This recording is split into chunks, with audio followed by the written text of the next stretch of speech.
They called her too wild to marry. Clara Holden could outshoot any man, outride any cowboy, and she answered to no one. Her father paraded suitors through their ranch like cattle at auction. Every single one wanted to tame her. Every single one failed.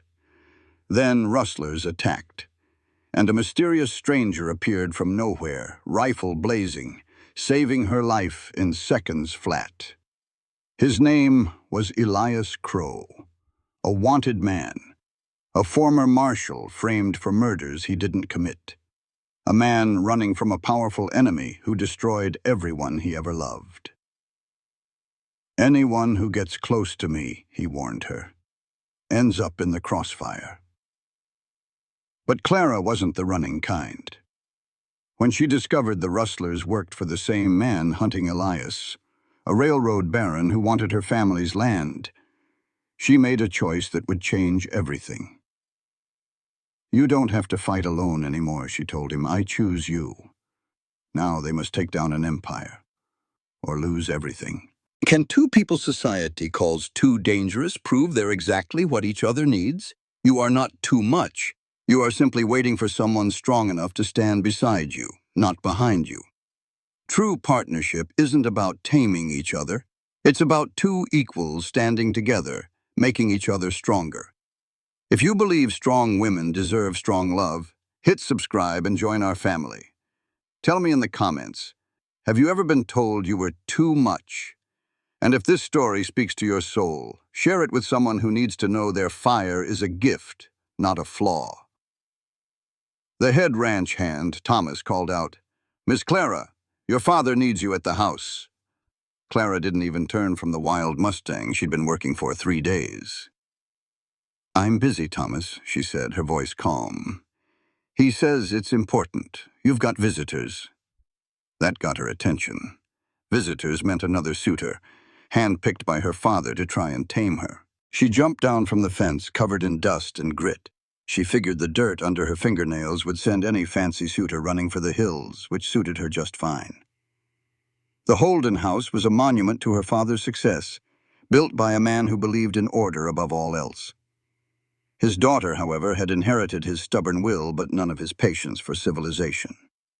She was 22 years old, with her mother's looks and her father's iron jaw. People called her wild because she was independent, good with a gun, and more comfortable running a ranch than planning a party. Her father warned her that the world had no place for women like her. But Clara wasn't the bending kind. Their housekeeper Maria just shook her head when Clara walked in. "Your mama's going to have a fit." Clara just smiled. What kind of fool did he drag home this time? Maria sighed. 3 of them, and one brought his mother. Clara rolled her eyes. A man who needed his mama to go courting. This was going to be a long evening. The parlor felt tight and stuffy. 3 stiff suits and a prim-looking mother stared at her. Her father, Judge Marcus Holden, stood tall, his face a mask of disapproval at her dusty appearance. "Clara," he said, his voice a low warning, "allow me to introduce Mr. Jonathan Piton and his mother, Mr. Charles Whitmore, and Mr. Frederick Hayes." The men gave clumsy little bows. They were city men with soft hands and softer expressions.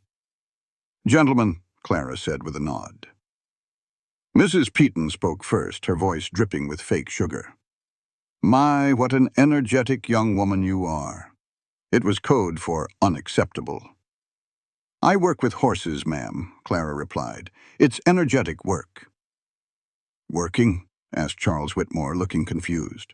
"Surely you mean you watch the men work?" "No," Clara stated plainly. "I mean working, training a new Mustang."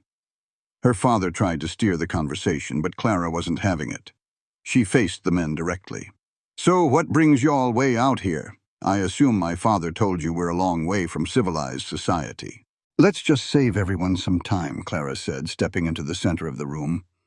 "My father wants me married. You're looking for a wife, and I'm looking to end this little show." She stood tall, meeting each of their gazes. "I run this ranch as a business. I shoot better than most men you'll ever meet, and I can ride anything with 4 legs. I don't care for social events, and I have no plans to change. I believe women should vote, and I believe in speaking my mind. I am not a helpless flower who needs tending." The room was dead silent. Jonathan Peeton chuckled. "Every spirited horse needs a firm hand." Clara's eyes went to ice. "I am not a horse to be broken, mister. And any man who thinks so can see himself out." Her father roared, "Clara, that is enough. You will apologize." She turned to face him, unafraid. "I will not. I won't apologize for telling the truth." "That woman is an ill-mannered brat, Judge Holden. No dowry on earth is worth that kind of trouble." The man left in a huff, with his son scurrying behind him like a scared squirrel. Mrs. Peeton stood up, her face a stone mask of disapproval. "Jonathan, we are going. This girl is clearly not the wife for a man like you, but her son, Jonathan, just smiled at Clara. On the contrary, Mother, I find Miss Holden's honesty quite refreshing. All she needs is a firm hand to guide that spirit." "No," Clara's voice was like ice. "What I need is to be left alone. Thank you for showing me you see a problem to fix, not a person to respect." Jonathan's smile faltered, but he bowed. "This is not over, Miss Holden. We have much to discuss. The future is mine, not yours," Clara said, holding his gaze until he finally looked away. When they were gone, a heavy silence filled the room. "How dare you?" Her father's voice was a low growl, far scarier than his yelling. "You humiliated me in my own home." "Humiliated you?" "Father, those men saw me as a piece of property. They wanted my dowry, your connections, or a wild horse to tame. Not one of them wanted a wife." "You are 22 years old, Clara," her mother said, her voice full of exhaustion. "You cannot run this ranch alone forever. Who will protect you when we are gone?" "I will protect myself." But the words felt a little hollow, a familiar loneliness creeping in. "Freedom," her father scoffed. "You are a prisoner of your own pride, Clara. Women who do not marry end up alone and forgotten." "Then I will be alone," she said, her throat tight. "I would rather be myself and alone than be miserable with a man who wants to change me." For the first time she saw real fear in her father's eyes. "You are just like your grandmother," he said softly. "She was too wild and independent, too. She died alone in a cabin with no one to even mourn her. Is that the life you want?" Clara had never known her father's mother, only heard whispers. "I am not her." "No, you are worse because you have a choice, and you are throwing it away." He walked to the door looking all of his 60 years. "Run your ranch, but do not come to me when you realize what you have lost." He left, and her mother followed, leaving Clara all alone. She sank into a chair, the weight of it all hitting her. Outside the window, her ranch stretched out under the wide sky. This land was a part of her soul. She knew its secrets, its rhythms, its dangers. Giving it up would be like dying. A soft knock broke her thoughts. Thomas, the old ranch hand, peeked in. "Begging your pardon, Miss Clara. We have a problem with the widow Morrison's herd." Clara was on her feet in an instant, grateful for a real problem to solve. "What is it?" "Some of her cattle wandered onto our north pasture. Her boy went to get them but saw signs of riders who did not belong there.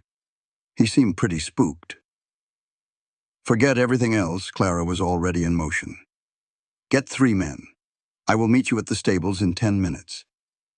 Miss Clara, maybe your father ought to—" "My father told me to run this ranch, Thomas. So that is what I am doing." She paused. "This is who I am." "Are you questioning me now?" The old man's weathered face broke into a rare smile. "No, ma'am. Never. I will get the boys." 20 minutes later, Clara rode at the head of a small posse. She had changed into practical trousers and worn boots, the very clothes that shocked the ladies in town. This was her world. The ride to the northern range was beautiful as the sun set, painting the hills in fire and gold. Out here, under the big sky, the ugly scene in the parlor faded away. This was where she belonged, not in some stuffy room with men who wanted to break her spirit. They found the stray cattle easily. But they also found fresh tracks from at least 3 horses moving fast. "Could be Morrison's hands," one of the younger cowboys said. Clara swung down from her horse to look closer. These horses were shod differently, and they were running, not wandering. A prickle of unease ran up her spine. Something was wrong. "Miss Clara." Thomas's voice was low and urgent. He pointed to a nearby ridge. 3 riders were sitting on their horses watching them. They were not trying to hide. They wanted to be seen. "Well," she said softly, "I reckon we are about to find out what they want." She told her men to spread out, but not to draw their guns unless she did. Then she walked forward, leading her horse, a deliberate show of confidence. The 3 men rode down to meet her. They were rough-looking, with the hard eyes of men who live by their own rules. "Evening, ma'am," the one in the middle said, his smile missing a tooth. "This is private land. Are you folks lost?" "Funny," Clara said, her voice steady as a rock. "I was about to ask you the same question. This is the Holden Ranch. You are trespassing." The man's smile widened. "We did not realize the judge's daughter came out to play cowgirl. Seems a little dangerous for a lady. I am managing just fine. Now you can turn around and leave, or I can have my men escort you off my land." The man looked at his partners, and one of them laughed. "Listen to her. The little lady thinks she is in charge. I know I am in charge. This is my land." The man's friendly act vanished. "That is where you are wrong, sweetheart," he snarled. "We see good cattle, poor security, and a woman giving orders. I call that an opportunity." Clara's blood ran cold, but she stood her ground. "You are making a big mistake. My father is Judge Holden. He will hunt you down." "Your daddy is not here right now, is he?" the youngest one said, his hand already moving toward his gun. In that split second, Clara knew she was in real trouble. Her own rifle was still on her horse, just out of reach model. Clara knew she was a step too slow. The rustlers were pulling iron, and the whole world went still and clear. She saw exactly how this was fixing to end. Then a rider exploded from the trees. He and his horse moved as one, a streak of lightning closing the distance in a heartbeat. A rifle cracked twice, kicking up dust right in front of the lead rustler's horse. The other 2 found themselves staring down a man who looked like he was born holding that rifle. His voice was low, but it hit like a hammer. "Leave." The scarred man hesitated, but one look at the stranger made him fold. "This ain't over," he snarled. The stranger's reply was a quiet promise, "And I don't miss." As they scattered into the dark, Clara finally got a good look at her savior. He was tall, lean, and looked like he'd been carved from the tough Texas landscape. His gray eyes held secrets she couldn't guess. "Who are you?" she demanded. "Nobody, ma'am. Just passing through." "The hell you are," Clara shot back. "That was too perfect. You were watching us." A ghost of a smile touched his lips. "You didn't answer my question," she pressed. He just shifted in his saddle. "You best get your herd moved. They'll be back, and they'll bring friends." "And I'll deal with them then," Clara said, stepping right up to his horse. "My name is Elias Crow," he said, his gaze intense. "And I think you're the kind of woman who'd rather die on her feet than live on her knees. I respect that. But respect don't stop a bullet." "Best ain't always enough," Elias said, gathering his reins to leave. "Get your cattle home, Miss Holden, and don't ride out here again without at least 5 armed men." "I don't take orders from strangers, Mr. Crow," she said, though she knew he was right. "Wait. Where are you headed?" He paused. "Nowhere in particular." "Then nowhere can wait," Clara decided right then. "You saved my hide. The least I can do is offer a hot meal and a roof. Besides, I could use a man with your skills around here." He started to refuse. "Why?" she cut in, her question sharp as a spur. "What are you running from, Mr. Crow?" His jaw tightened. For a long moment, the only sound was the wind as he stared her down in the fading light. "Have you ever been judged unfairly just for being who you are?" That was the story of Clara Holden's life. Society wanted her to marry and be quiet, but she was a rancher, heart and soul. One evening, when criminals threatened her land, a mysterious stranger named Elias Crow appeared and saved her. Now she has to decide if she can trust him. This story shows that a person's true worth is in their actions, not their past. Let us see what happens. Clara looked straight into his serious gray eyes. "You see too much," Elias finally said. "And I am too wild for marriage," she replied without a smile. "Will you stay until the danger has passed?" He looked out at the dark land. "One night," he said. "Maybe two." Clara then gave orders to her men, setting up double watches. She told Elias he would stay in the main house. He tried to argue for the bunkhouse to avoid causing gossip. Clara just shook her head. "Mr. Crow, I have been the subject of gossip since the day I was born. One more scandal will not make a bit of difference." Lights were blazing at the ranch house when they arrived. Her father, Judge Holden, stood on the porch, his voice booming across the yard. "Clara Ann Holden, where have you been?" "We had trouble on the northern range, Father," she said, swinging down from her horse. The judge's anger turned to concern. "Rustlers?" His worry deepened when he finally saw Elias dismounting nearby. "Who is this?" "This is Elias Crow," Clara explained formally. "He stepped in when things got dangerous. He likely saved my life and the lives of our men." The judge studied the stranger with a sharp legal eye. He thanked Elias, but was clearly suspicious. "What kind of work do you do, Mr. Crow?" he asked. Elias's answer gave nothing away. "Whatever needs doing. I am good with horses, decent with cattle, and I can fix things. And as your daughter said, I can shoot." The judge nodded slowly. "That is military training, or I am no judge." Elias's jaw was tight. "It was a long time ago, sir." Her father grabbed her shoulder, his earlier anger gone, replaced by fear. "You scared 10 years off my life, girl. What were you thinking, facing armed men?" "I was thinking it is my ranch and my responsibility," Clara said, meeting his gaze. Inside, the house was warm and safe. Clara's mother, Catherine, insisted Elias join them for a late supper.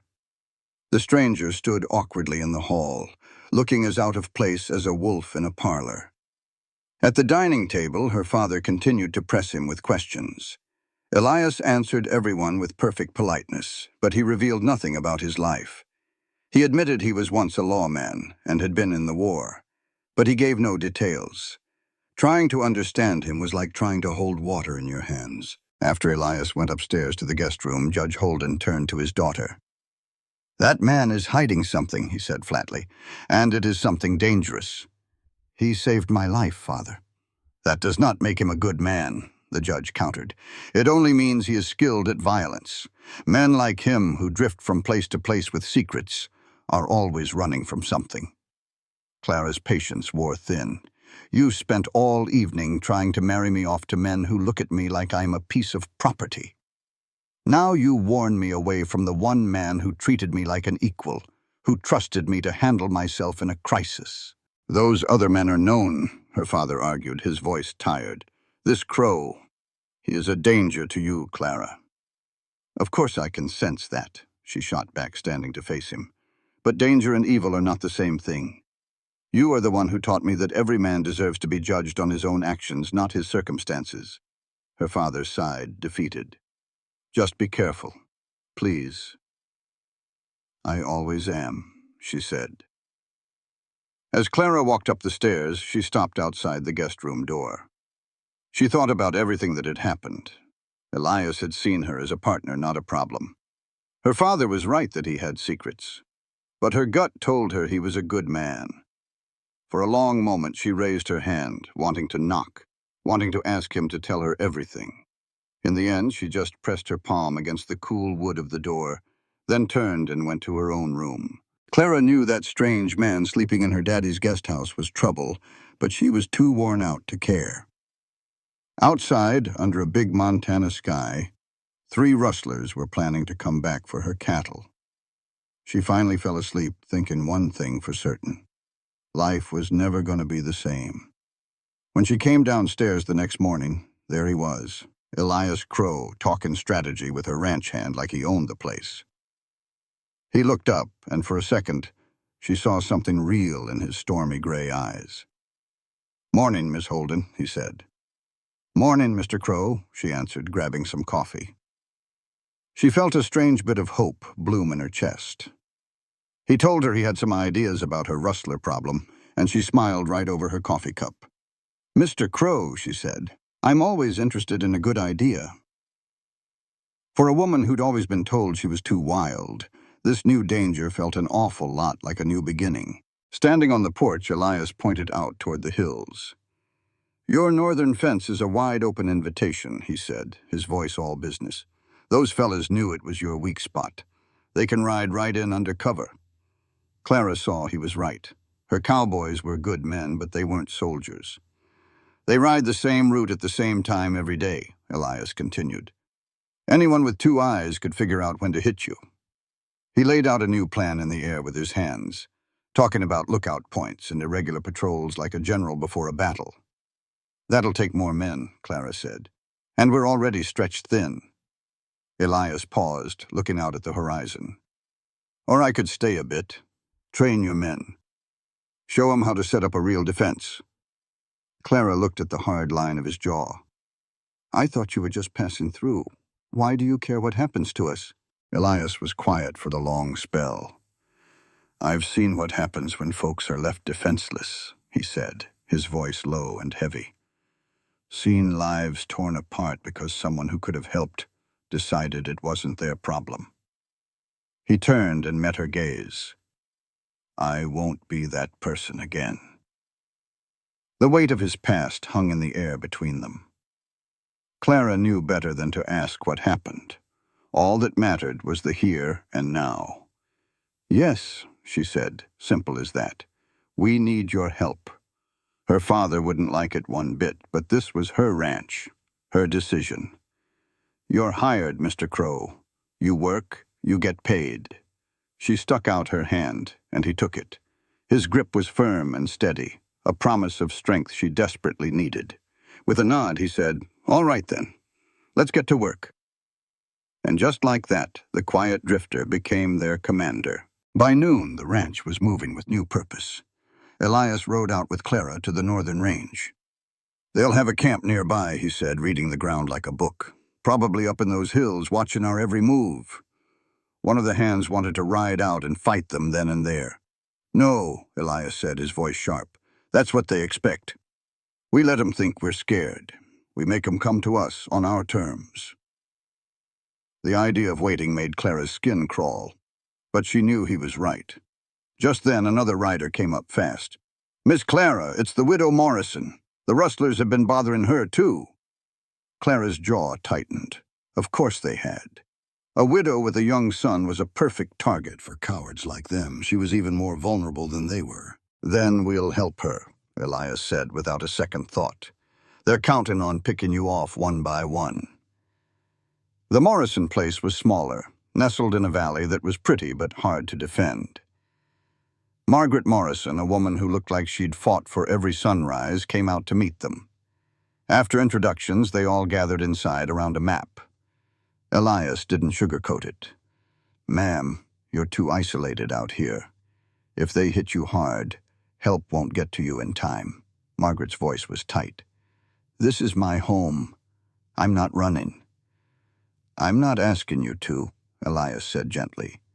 "But you only have 2 hands, and your boy, who is just 15, you can't stand alone." He looked from Margaret to Clara. "But you don't have to. You stand together. That's how you'll win." Elias shook his head. "Those aren't odds you can win." Margaret's voice was tight with fear. "I can't afford to hire an army."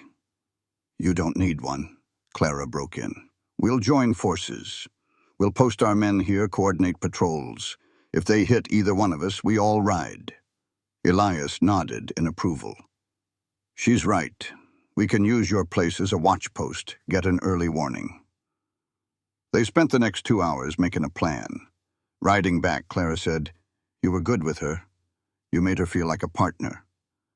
She is a partner, Elias said simply. It's her land to defend, same as yours. Clara smiled a little. You're different, Mr. Crow. Most men I know are threatened by a capable woman. He was quiet for a spell. I once knew a woman, he said softly, who could outride and outshoot any man. Some folks just couldn't stand it. Smart as a whip. She never let a soul look down on her. From her, I learned that true grit comes in all shapes and sizes. When he spoke of her, a curtain fell over his eyes. She passed a long time back. Clara wanted to know more, but his tone was a closed door. She sounds like she was one of a kind, Clara offered instead. She surely was, Elias said, nudging his horse on. We ought to get back. Daylight is burning. In the following days, Elias found his place on the ranch. He was a natural teacher, firm but fair, pushing the ranch hands to be better than they thought they could be. Clara watched him, learning right alongside her men. But it was the quiet moments she treasured, when they'd watch the sun dip below the horizon. Ever think of just leaving? He asked her one evening, finding an easier life. Every single day, she admitted. But this place is mine. I built it. It's better to be on your own and free than tied to someone who wants to cage you. Elias gave a slow nod. I used to think that way myself. Thought being alone was safer than letting anyone get close. Now I reckon I was just plain scared. He turned to her, his gaze soft in the twilight. Fear can make a man a coward, Miss Holden. Makes you pick safety over everything that truly matters. So, is that why you roam, Elias? Because you are afraid? Maybe, he said, looking away. Or maybe I am just tired of burying folks I care for. The sorrow in his voice was heavy enough to feel. Who did you lose? For a long moment, the only sound was the wind. Then he answered quietly, Everyone. I lost everyone. The simple truth of it shattered her heart. She started to reach for him, then stopped herself. I am so sorry. Do not be. It was a lifetime ago. A week later, Judge Holden called Clara into his office, his face like a thundercloud. This arrangement with Mr. Crow has to end, her father declared. What arrangement? He is protecting this ranch. That is his job. The judge scoffed. You spend every waking moment with the man. You ride out with him, just the two of you. You listen to him over everyone else. You look at him. He paused. Look at him how, Father?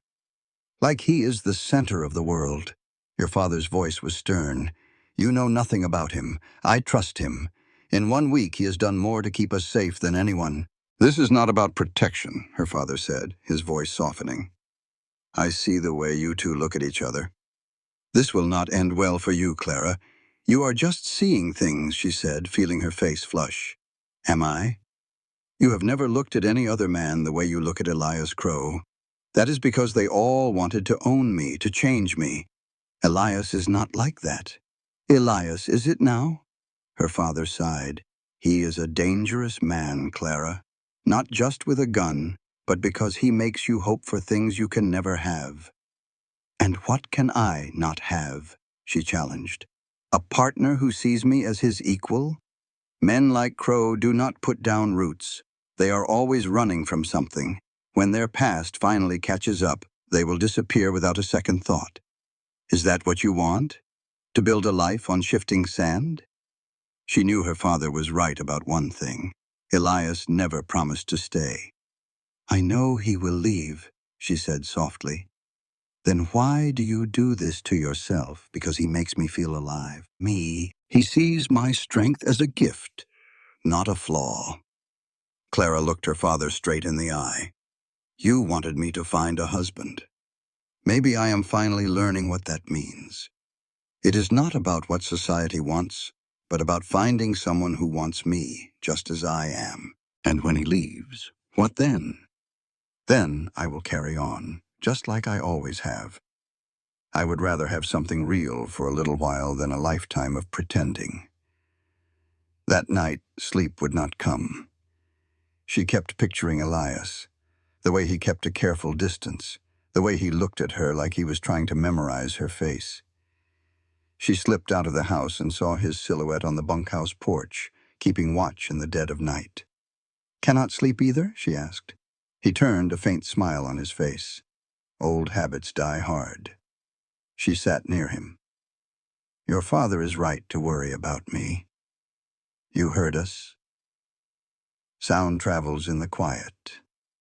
I heard. Elias leaned his head back, his eyes on the stars. "He is right, Clara. I am dangerous." The sound of her name on his lips sent a shiver through her. "And why is that?" "Because I make people hope for things I can never give them." He looked at her then, his gaze so full of regret it stole her breath. "I should have ridden out after that first night." "Then why did you stay? Because you asked me to, and because—" He stopped himself. "Because I am selfish. I wanted to feel like a man again, not a ghost. But that does not change what is real."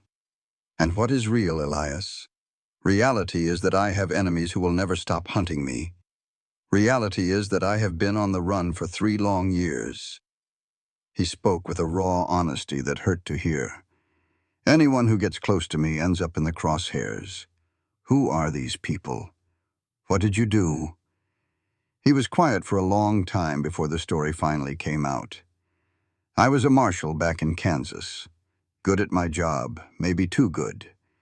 There was a powerful man, rich and connected, running guns and whiskey. I tried to bring him in, but he owned every judge and politician in the territory. Evidence would vanish. Witnesses would change their stories. So I went after him on my own time. That was not stupid. That was brave. It was stupid," he said, his voice breaking.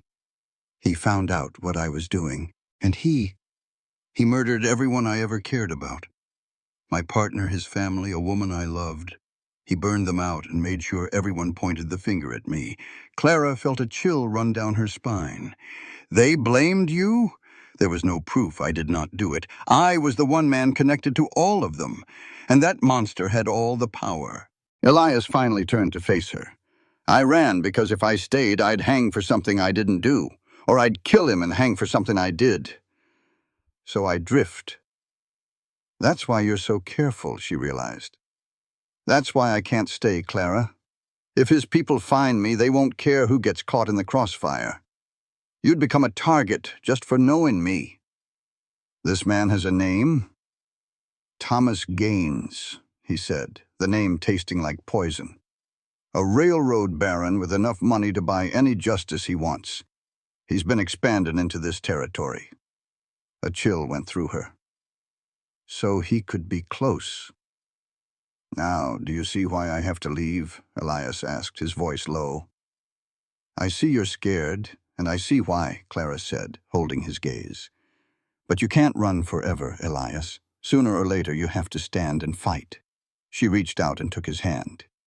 "You don't have to do it alone. I'm asking you to trust me."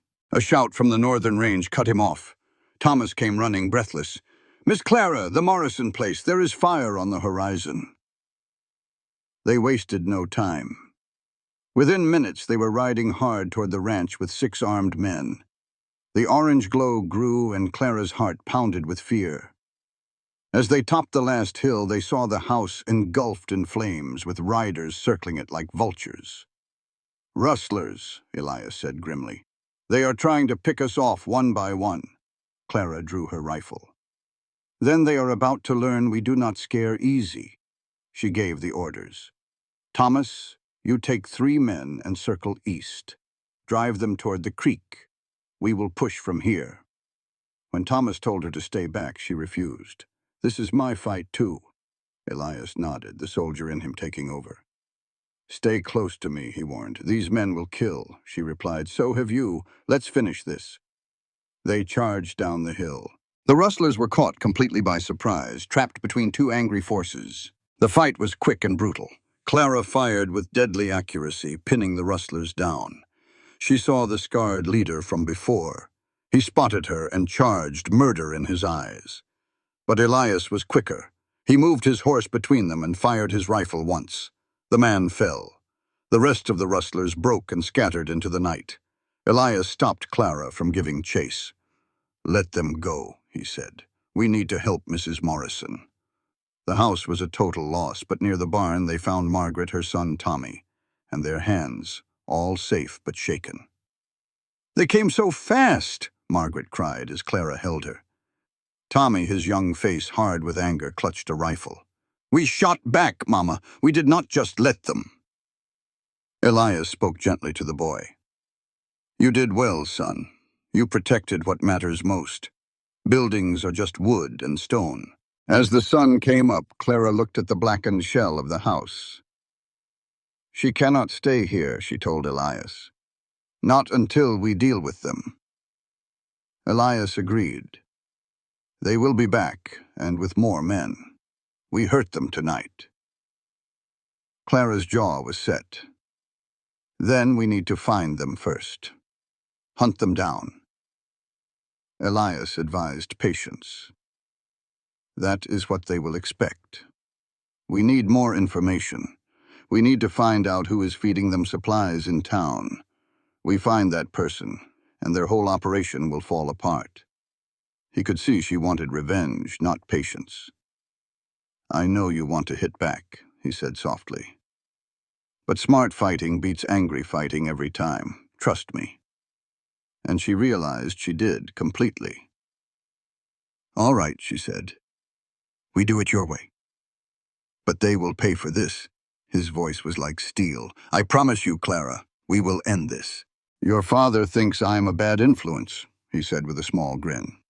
"My father thinks everyone is," she replied. "But he is grateful for what you did. You saved my life, Elias." He shook his head. "I told you, anyone close to me becomes a target." "Even if you plan on leaving?" she asked, her voice soft. His face was a mask of conflict. "I do not know what I am planning anymore," he admitted. "Right now I cannot imagine riding away from you." "Then do not," she whispered, stepping closer. "You told me about the danger. I am telling you I would rather face that risk with you than face safety all by myself. Every other man has tried to make me smaller, to tame me, but not you. You see me for who I am." He took her hand, pressing it to his cheek. "You deserve better than a wanted man." "I deserve to choose for myself," she said firmly. "And I choose you." For a long moment they stood under the new stars. Then Elias pulled her close, his defenses finally falling. "I do not know how to stay," he whispered. "I have been running for so long." "We will figure it out together," she said, meeting his eyes. "That is what partners do." "Partners," he repeated the word. "I have not had a partner in a very long time." "Well, you have one now," she smiled. "And fair warning, I am stubborn." He let out a real warm laugh. "I noticed. It is one of the things I admire about you." Standing there, Clara finally felt a sense of hope, not childish hope, but the hard kind. The future was dangerous, but they would face it together. The next morning, a cold rain fell. Clara found Margaret sifting through the few things she had saved from the fire, like a charred photograph and an old pocket watch. "It is everything that matters," Clara said softly. Margaret's eyes were hard with grief and anger. "They took my home, Clara. They could have killed my son. I want them to pay." "They will," Clara promised, her voice like iron. "Elias and I are going to town. We will find out who is supplying them, and we will end this." In the stables, Elias was methodically checking his weapons. He looked up when she entered. "Ready?" he asked. "Today is about getting information, not starting a war," he told her, his voice certain. "Patience wins more battles than fury. We have to be smart about this." The long ride to the town of Copper Creek was cold and wet. It was not a big place, just a main street with a few buildings. A saloon, a church, and a general store. As they tied their horses, Elias scanned the street, his eyes sharp. "See something?" Clara asked. "3 men in the saloon who do not belong here," he said quietly. "Could be nothing. Could be trouble. We stick to the plan." Inside the general store, the owner, Harold Brennan, greeted them. After a few pleasantries about the fire, Clara got straight to the point. "Harold, we need information. The rustlers are getting supplies from somewhere." Harold's face became guarded. "Now, Clara, I cannot just accuse my customers." "Those men burned down a house with a woman and child inside," Clara said, her voice firm. "Next time, it could be your store." The storekeeper thought for a long moment, then he sighed. "There has been a man coming in," he admitted. "Buys more supplies than a lone man needs. Pays in cash." "What does he look like?" Elias asked. Harold described a tall, lean man with a scar along his jaw. Clara and Elias exchanged a look. It was the leader of the rustlers. "I thought I hit him," Elias said. "You did," Clara said. "His horse threw him." Harold then added the most crucial piece of information. "I saw him talking to someone outside the saloon a week or so back. Seemed friendly enough." "Who was it?" "That is the strange part," Harold said, looking troubled. "It was Jonathan Peaton." The name hit Clara like a punch. Peaton was one of her father's business associates, a man who had been very interested in her. He had been to the ranch. He knew their security, but why would a wealthy man like him be helping cattle rustlers? "This Peaton," Elias asked Harold, the storekeeper, "what is his business?" "Land speculation," Harold said. "He represents the railroad. He has been buying up ranches." "And for those who do not want to sell?" Clara asked. Harold's face was grim. "Well, I imagine trouble like rustlers and fires would make a person reconsider staying." Outside in the pouring rain, Clara's voice was tight with anger. "It all makes sense now. Peaton wants our land. When my father refused to sell, he started creating problems, hoping to scare us off." Elias nodded. "It is a common tactic. Hire guns to do the dirty work while the moneymen keep their hands clean." The thought made Clara feel sick. "He was using courtship as a cover while his men terrorized my neighbors." Elias scanned the street. "The question is, can we prove it? And can we stop him before someone gets killed?" Clara wanted to confront him directly, but Elias stopped her. "No. If he knows we are on to him, he will either run or escalate things. We lose our advantage." "So what do you suggest?" Clara asked. Elias thought for a moment. "We find the rustlers' camp. We get proof that connects them to Peaton. Then we take it all to the law." Clara was skeptical. "Men like Peaton own the law." "Not all lawmen are corrupt," he said, a hint of old pain in his voice. "It is our best chance to end this without more bloodshed." He was right, and she knew it. "How do we find their camp?" "We follow the supplies," Elias explained. "Harold said the scarred man came to town often. The next time one of them shows up, we track him back." "And if they do not come back?" she asked. A cold smile touched his lips. "Then we make them need more supplies. We hit their operations so hard they have to restock. We will force their hand." Clara felt a mix of fear and excitement. "You are talking about using ourselves as bait." "I am talking about turning the tables," he said seriously. "They have been hunting us. Now, we hunt them." He looked at her. "This is dangerous. This is... You can step back." "Not a chance," Clara said firmly. "This is my ranch. We are partners. Where you go, I go." As Clara and Elias were heading out of town, Jonathan Peaton stepped out from the hotel, his smile as polished as his boots. That man was behind the violence, trying to scare folks into selling their land cheap. Peaton's smile was poison. He offered Clara fake sympathy for her neighbors and reminded her of his marriage proposal, a deal that felt more like a threat. Elias stood by, his silence more powerful than any words. Peaton looked him up and down, asking about his peculiar set of skills for a simple ranch hand. Elias just said, "A man learns what he needs to survive out here." Piton's calculating gaze told them he knew they were on to him. This story is about good people pushed too far who decide to stand and fight for their home. It is a reminder that courage is not the absence of fear, but standing up to it. If you believe in fighting for what is right, then listen to what they did next. Once they were clear of town, Clara shuddered. That man makes my skin crawl. Elias's voice was low and serious. He is dangerous, and now he's watching us. A short while later, Elias raised a hand, stopping them cold. Listen. He pointed toward a small hollow where they could hear voices. They slipped off their horses and crept closer, staying low in the tall grass. It was the rustlers, the same ones who had been terrorizing the county, and they were talking about Piton. One man grumbled, "We should have finished the job at the Morrison place. Killed them all." The leader shot back, "No. Piton wants it to look like accidents. He wants to scare them off the land, not bring the law down on us." Another rustler complained that after 2 months they had little to show for their work. The leader silenced him. "Piton pays when the job is done, and the main job is the Holden Ranch.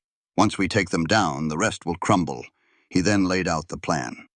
"Tomorrow night, we hit them hard and fast. We will burn the buildings and scatter their cattle. We will make it so costly for the old judge that he has no choice but to sell." Clara's blood ran cold. They had less than 24 hours.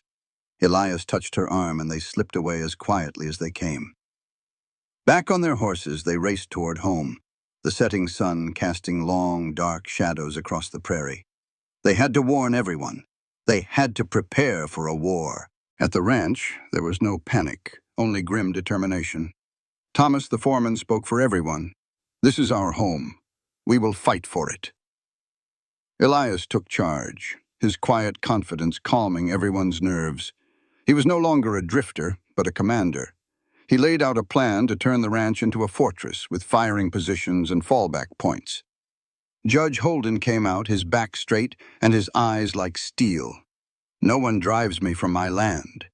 Then, to everyone's surprise, the widow Margaret Morrison stepped forward. She had lost everything to these men, but she refused to run again. "My Henry taught me to shoot," she said, her voice clear and strong. "Let me help defend this home." As night fell, they gathered around a map. Elias explained the strategy. "They will expect us to be scared," he said. "They will expect chaos. We will give them a fight they will never forget."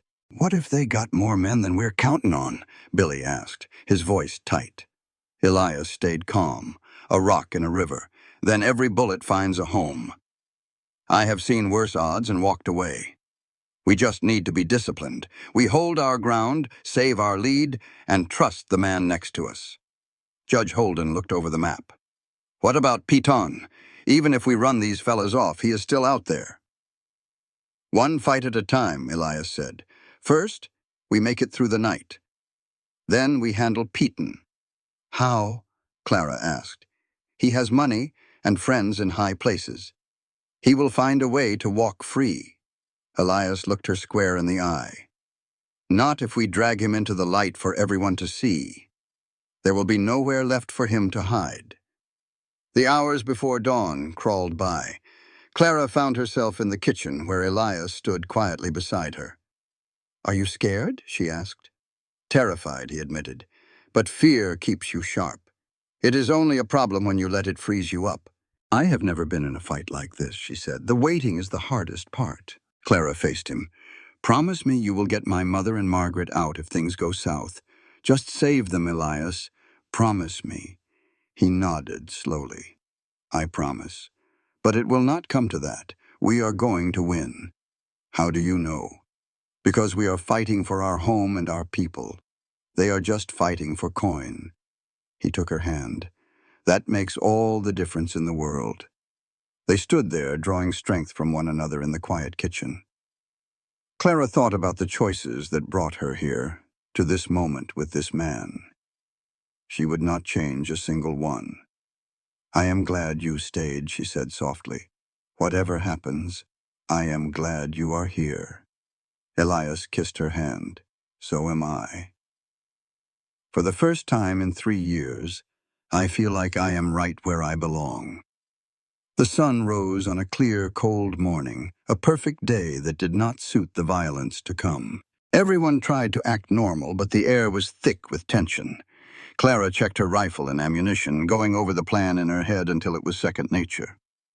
Elias moved through the ranch hands, a steady presence, his quiet words calming frayed nerves. He was more than a hired gun now. He was their leader. The afternoon felt like it would never end. Every sound made folks jumpy. As the sun began to set, Elias gathered them. "They will come at dusk," he said. "They will use the fading light for cover, thinking we will be scared. But we know this land. We have prepared. They are riding straight into our trap." "And what if they do not come?" someone asked. "They will come," Elias said with pure certainty. "Peyton needs us broken." As everyone took their positions, Clara stopped him. "Where will you be?" "Wherever I am needed most." He touched her cheek. "Stay put. Trust the plan. I trust you." He gave her a warm smile. "Good. It is time to show these varmints what happens when they mess with our home." Our home. The words settled in Clara's heart. She took her spot at the upstairs window, rifle ready. Below, Thomas and 3 others were in the barn. Elias was a shadow near the main gate. The sky turned the color of fire and blood. Then she saw them. At least 15 riders coming out of the trees like ghosts. They moved with a dangerous confidence, like men who thought they had already won. They were dead wrong. The rustlers spread out, planning to surround the buildings. The man in the lead was the one with the scar. He pointed his men into place, having no idea he was being watched from every angle. They were almost set when Elias's voice cut through the quiet. "That is far enough." The riders froze. Elias stepped from the shadows, his rifle held easy. "You are on private land," he said. "Turn your horses around and ride away." The scarred man sneered. "Brave talk for one man against 15. "Right here," Clara called from her window. All around the yard, other defenders made themselves known. The rustlers were caught in a crossfire. The scarred man tried to bluff. "You are outnumbered," Elias answered back. "You are in our kill box. Every single one of you is in our sights. Twitch wrong, and this whole place becomes your graveyard." For a second, no one moved. Then the leader's eyes shifted, and a sick grin spread across his face. "I do not think so." 2 more riders came out of the dark. Between them they held a boy, maybe 12 years old, tied up and terrified. It was the blacksmith's son. "Drop your guns," the scarred man ordered, "or the boy dies right now." Clara's finger twitched on the trigger. A young boy, gagged and bound, trembled as a rustler held a pistol to his temple with sickening ease. "You are cowards," Margaret's voice boomed, full of fury. "Hiding behind a child." The scarred leader just sneered back. "Drop your guns or this boy's life is over. It is your choice." Elias stood rigid. His jaw clenched, but there was no clean shot. They were trapped. "All right," Elias said, his voice level despite the rage in his eyes. "Let the boy go." The man laughed. "No talk. You drop your guns and leave this ranch. Do that, and maybe the kid lives." He pushed the gun harder, and the boy whimpered.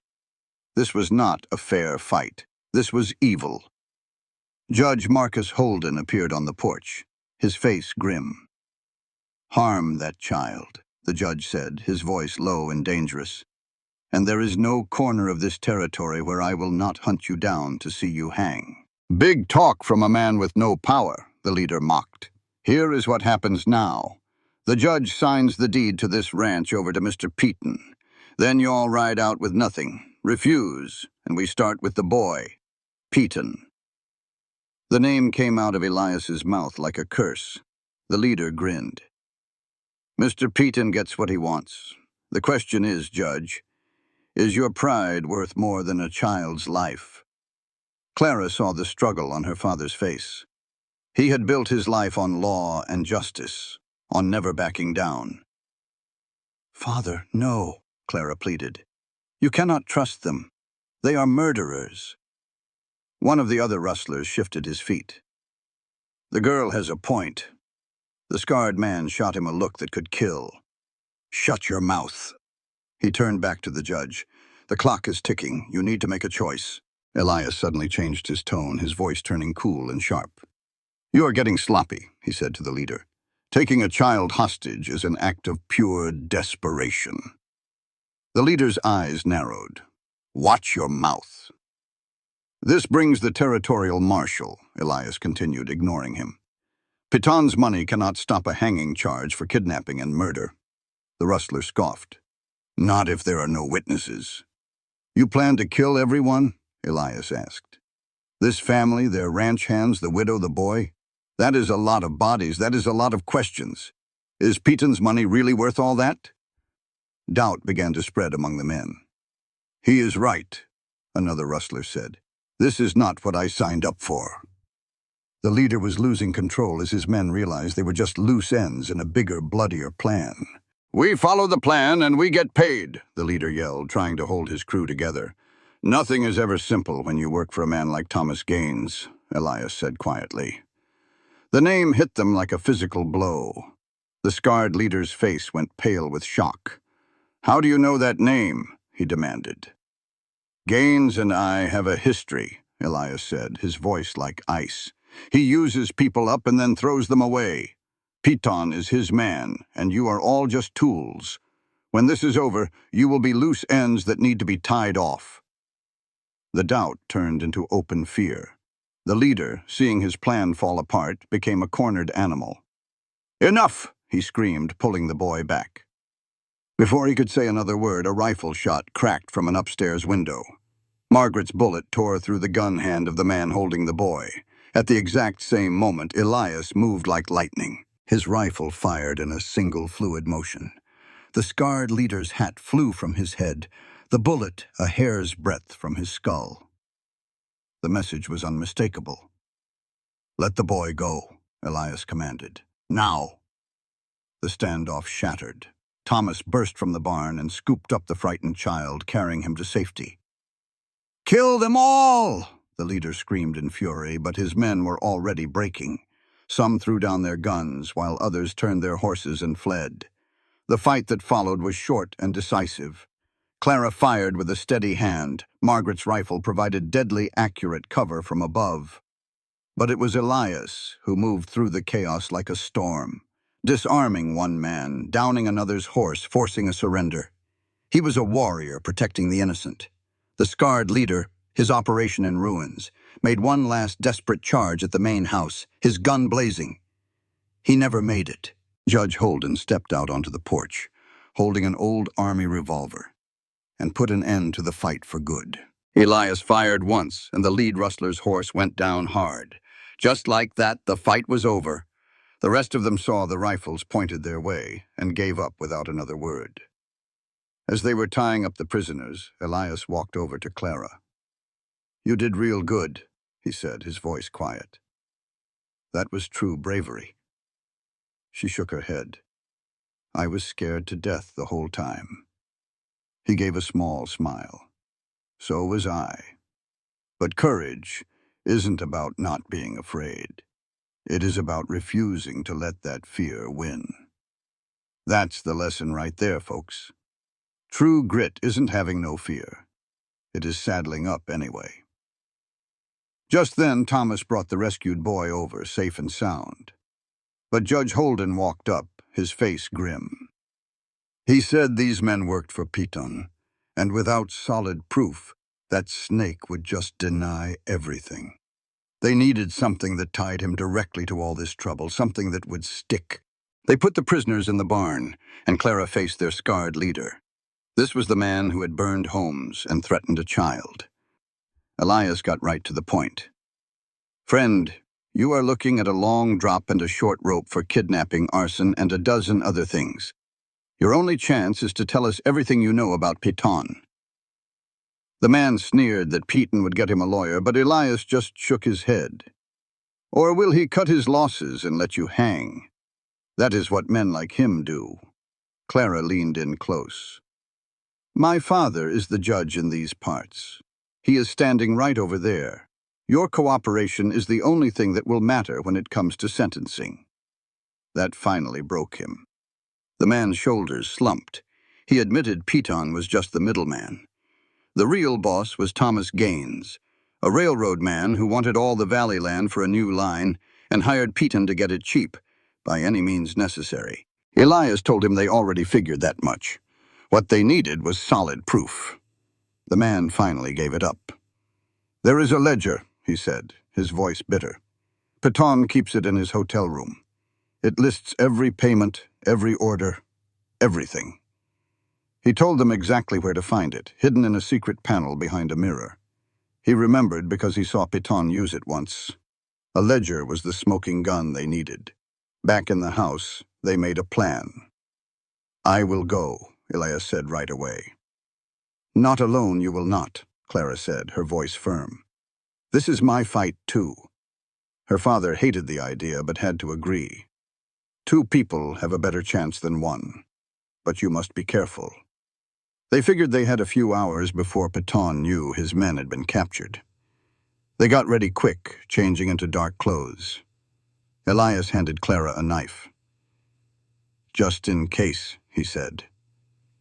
They knew they needed that book, no matter the risk. It was the only way to bring men like Piton and Gaines to justice.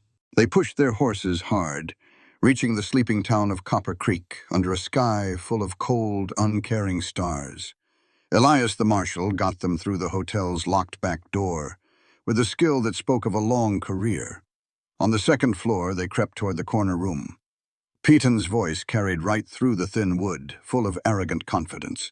He was planning to burn the judge's buildings and scatter his cattle, forcing him to sell. A second voice, cold and unfamiliar, asked what they would do if the judge refused to break. Piton's reply was chilling.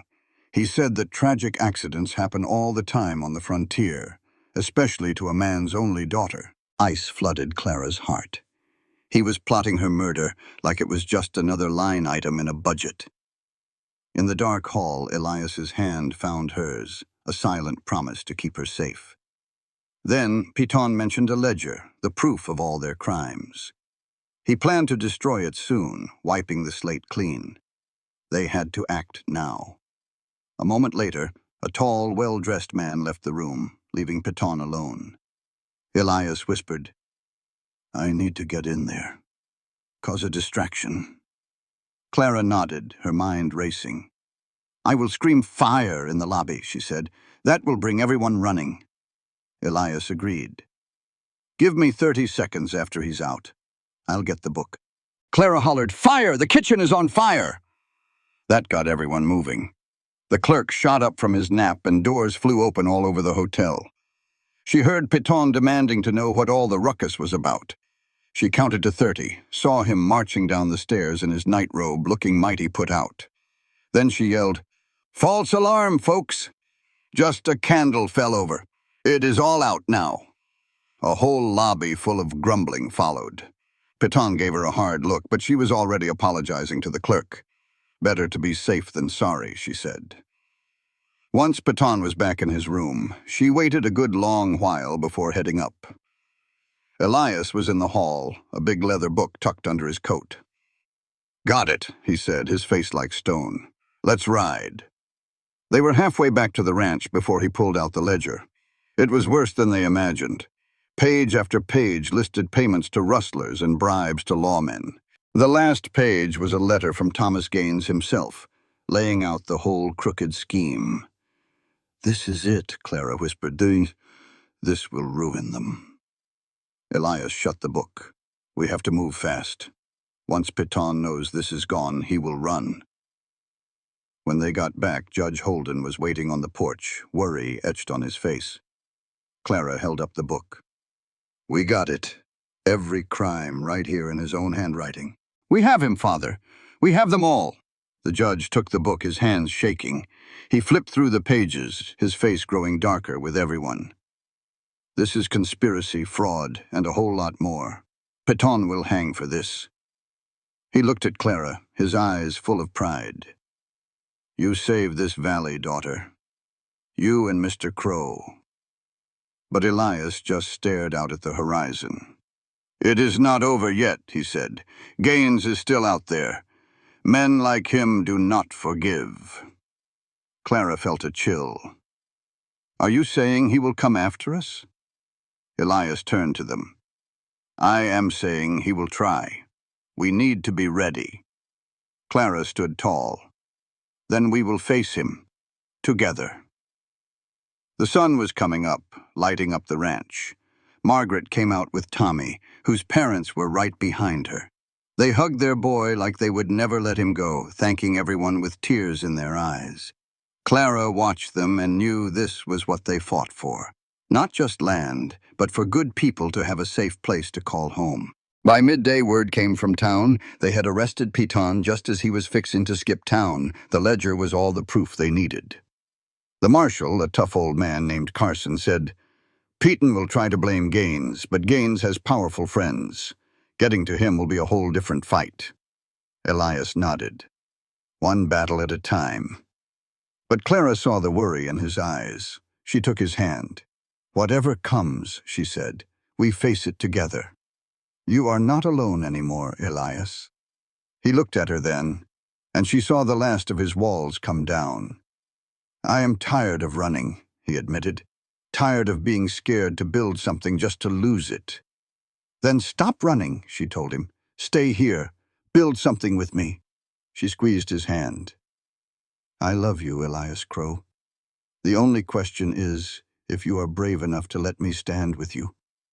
He pulled her in close and held on tight. "I love you too," he whispered, "and I reckon I'm brave enough for anything with you." All around them, the ranch was coming back to life.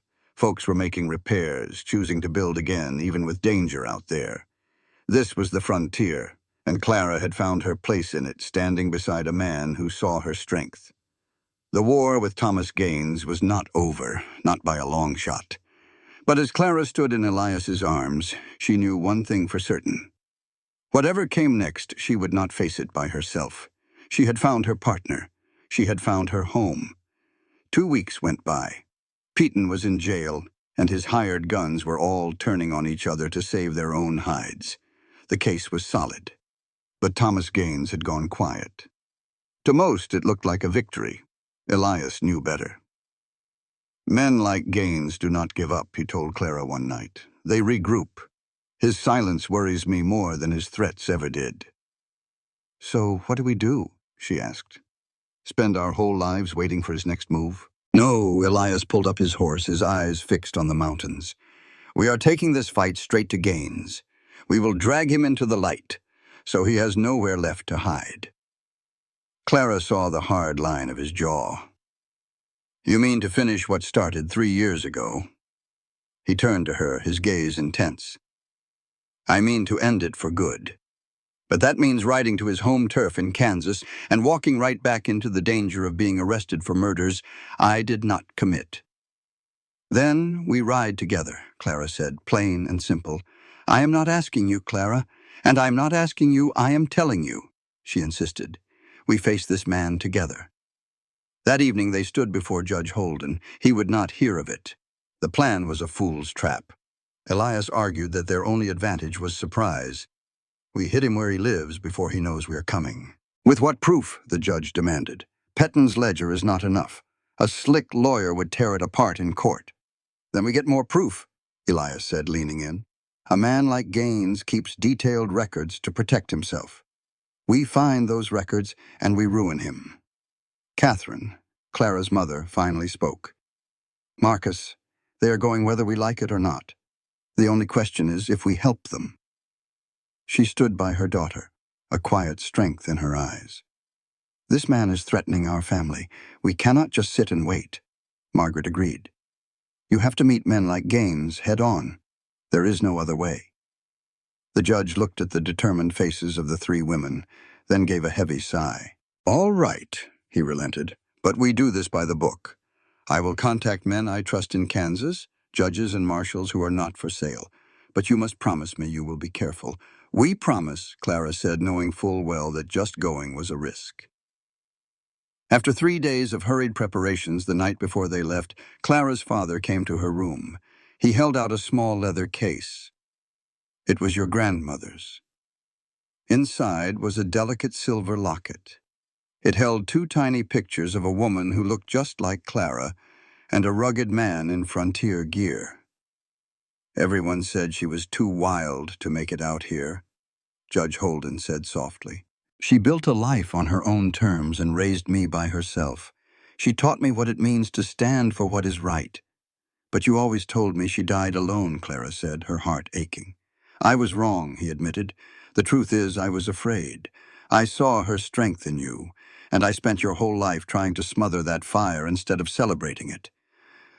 I am so sorry, Clara. He pulled her into a hug. Go with Elias, clear his name. But you come back home to us. I will, Father, she promised. They rode east at dawn, with the ledger and the judge's letters tucked safely away. As they crossed the plains, the world flattened out. In every town, they heard tales of Thomas Gaines's cruelty. His whole empire, they learned, was built on the ruin of good people.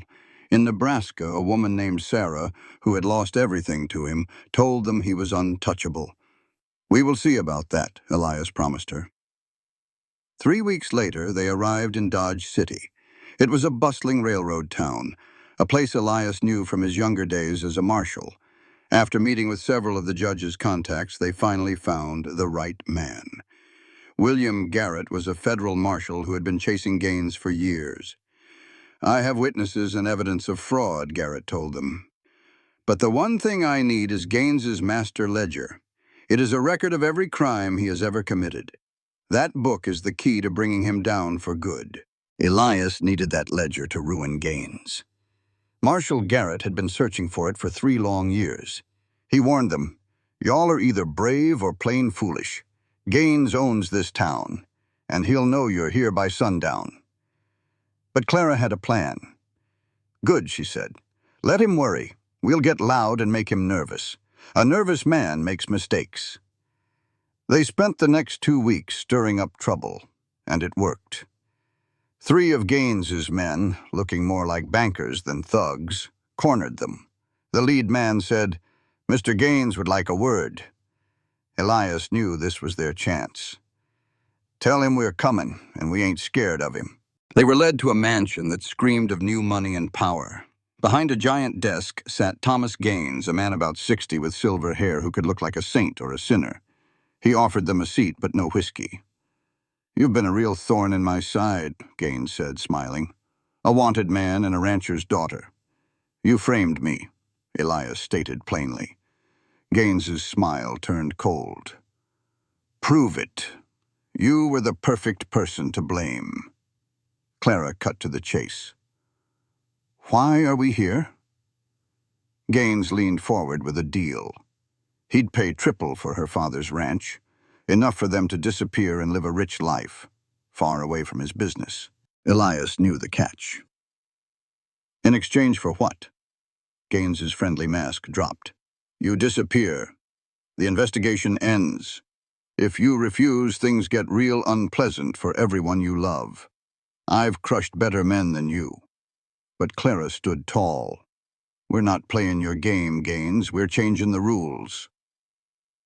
Outside, Marshal Garrett was waiting with a dozen deputies. "He's spooked," Elias told him. "Good," Garrett grinned.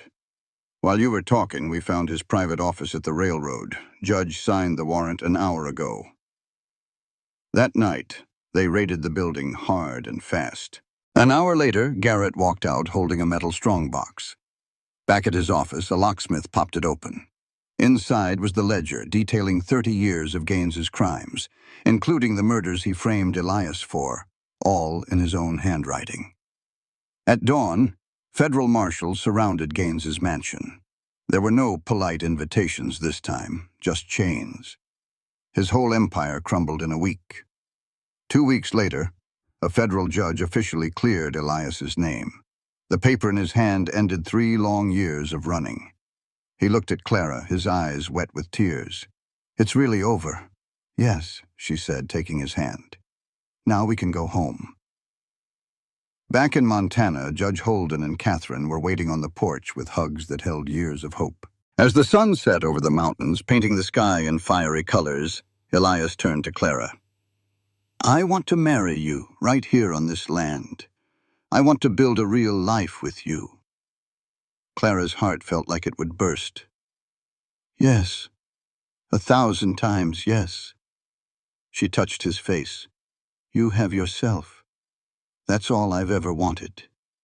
You see me as an equal and stand right beside me. That's worth more than any fortune. They married 3 weeks later under that same big Montana sky. It was a simple ceremony with family and friends. When the judge pronounced them married and Elias kissed her, Clara knew she wasn't too much for this world. She was exactly enough, and she had found the man who knew it too, for happiness. As the party went on, Clara and Elias slipped away to the ridge above the valley. They looked down at the twinkling lights of the ranch spread out below them. It was their land now, to build and protect together. Clara leaned against her husband. Do you think it will always be this hard? Fighting for what is ours against people who want to tear it down. Probably, Elias said honestly. The world does not just change because we want it to. There will always be men like Gaines and battles to fight. Good thing we are both so stubborn then. He let out a warm, free laugh. A very good thing. The stars came out one by one, lighting up the Texas sky. Clara thought about the long road that brought her to this place. Every challenge had felt like a wall. But maybe it was really a path leading her right here, to this man and this life. What is on your mind? Elias asked softly. I am thinking my father was wrong. I was not too wild for marriage, Clara smiled. I was just waiting for the right marriage. One where I did not have to change who I was. And did you find it? Yes. She turned in his arms to look up at the man who had saved her life and captured her heart. Yes, I did. They walked back down to the ranch, holding hands, ready for a future that was full of challenges and possibilities. They would build the ranch, face down any threat, and fight any injustice. They would argue and laugh and work together, two stubborn people who had finally met their match. And out here on the tough Texas frontier, they would prove that a true partnership was not about one person breaking the other. It was about two people standing together, making each other stronger, and facing the world as equals. Clara Holden, now Clara Crow, had been called too wild for her entire life.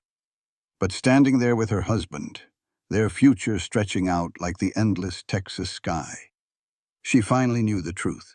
She was not wild. She was free, and that made all the difference in the world.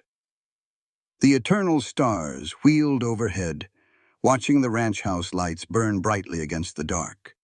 Inside, their friends and family celebrated. Outside, the land waited for whatever came next.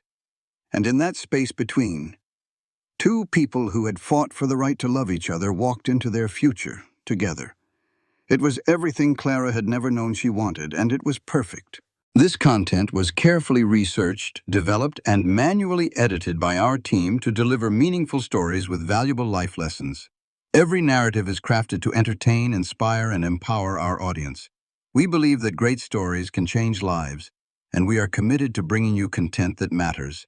Thank you for being part of our community.